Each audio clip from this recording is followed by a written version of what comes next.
कल्पना चावला एक भारतीय मूल की अमेरिकी अंतरिक्ष यात्री और एरोस्पेस इंजीनियर थी, जो अंतरिक्ष में उड़ान भरने वाली भारतीय मूल की पहली महिला थी।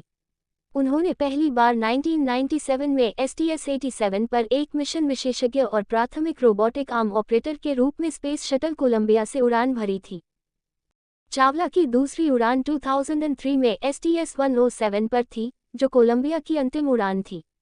वह उन 7 क्रू सदस्यों में से एक थी जिनकी अंतरिक्ष शटल कोलंबिया दुर्घटना में मृत्यु हो गई जब अंतरिक्ष यान 1 फरवरी 2003 को पृथ्वी के वायुमंडल में पुनः प्रवेश के दौरान विघटित हो गया। चावला को मरणोपरांत congressional space medal of honour से सम्मानित किया गया और उनके सम्मान में कई सड़कों, विश्वविद्यालयों और संस्थानों का नाम रखा गया है। कल्पना चावला का जन्म 17 मार्च 1962 को करनाल, हरियाणा में एक पंजाबी हिंदू परिवार में हुआ था।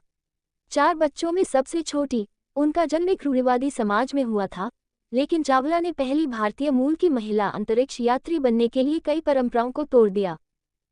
उन्होंने अपनी स्कूली शिक्षा टैगोर बाल निकेतन सीनियर सेकेंडरी स्कूल, करनाल से पूरी की।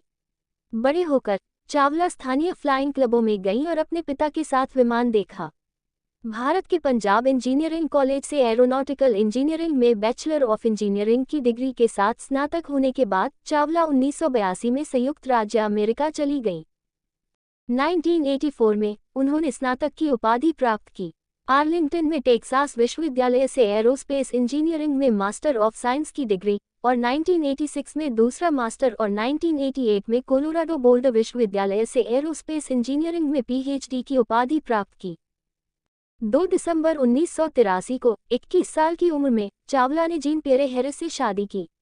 कोलंबिया आपदा के बाद चावला के जीवन पर एक फिल्म बनाने के लिए फिल्म निर्माताओं ने हैरिस से संपर्क किया, लेकिन उन्होंने इनकार कर दिया क्योंकि वह अपने जीवन को निजी रखना पसंद करते थे।